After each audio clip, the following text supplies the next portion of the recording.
hirit, ang saya-saya. Sa unang hirit. Katig. Nauna nang nag-anunsyo ng class suspension ang Headway School for Giftedness sa Quezon City. Wala na rin pong pasok ang preschool at elementary sa Philippine Medical Women's School sa Quezon City. Ang anunsyo po ay galing sa kanilang registrar na si Miss Helen Camara. Samantala sa Valenzuela naman, suspendido rin ng klase sa Karuhatan National High School at Karuhatan West Elementary School dahil po yan sa baha. Wala na rin pong klase sa private and public schools mula kinder hanggang high school level sa Parañaque. Samantala mga kapuso, puntahan naman natin ngayon si Tony Pet.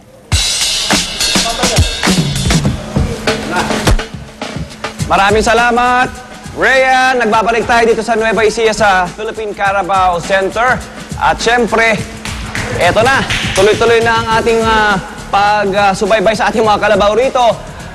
Bukod sa high-tech milking facility, dito, meron din tayong processing plant. Okay. You may pass.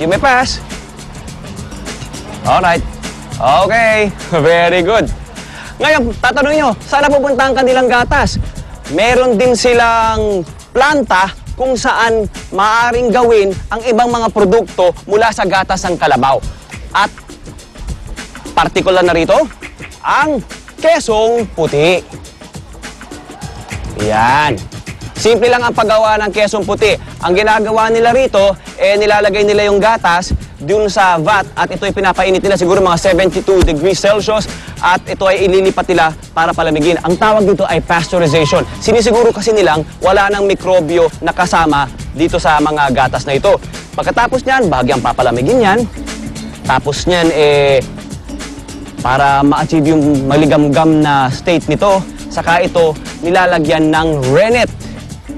Yung rennet, yung nagpapahiwalay dun sa solid at saka yung liquid component ng gatas. Tapos sinasala ito at ito ililipat para mabuo ito sa loob ng 30 minutes hanggang 1 oras.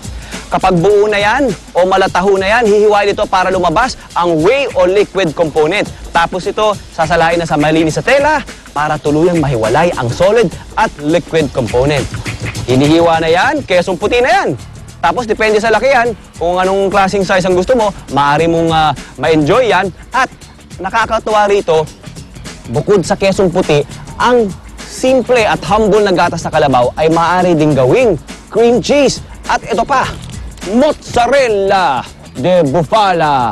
Diba? Para mula sa ating Carabaos. Akalain mong ang mga Pinoy may version ng very Italian na mozzarella. Tapos meron din silang iba't ibang mga produkto dito. Siyempre, hindi mawawala ang pastillas na aking titikman. Kailangan tikman yan. Para kaya pat nandito ako.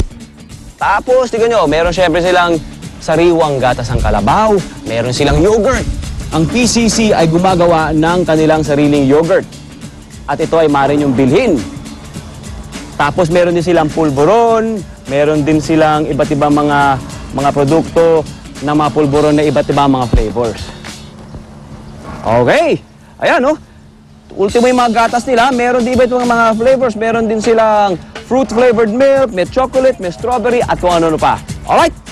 Sana'y nag-enjoy kayo dyan. Magbabalik ang Unang Hirit! Kakain muna tayo. Salamat, my friendly Carabaos!